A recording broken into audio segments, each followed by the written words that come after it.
তো পরিনি। হেলমেট আনতে ভুলে গেছি, পুলিশ দেখলেই বাস দেবে। 12টা বাজে, বাবা বাস দেবে।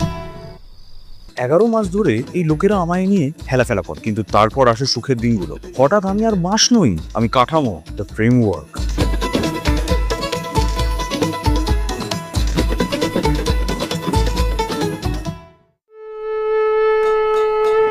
এখন লোকে আমাকে সম্মান করে। প্রতিমা, প্যান্ডেল থেকে রাস্তাঘাট সবই এখন আমায় ঘিরে। এখন আমার মধ্যে আছে মেন ক্যারেক্টার এনার্জি। থিম পুজো হলে তো ছেড়েই দাও। ও বাবা, মরে গেলাম। Out out. মাঝে মাঝে একটু চাপ হয়, বাট ঠিক আছে। এক সময় আমাকে সবাই খুব নিচু চোখে দেখতো, কিন্তু এখন আমি কালচার, আমি dare I say pillar of Durga Puja.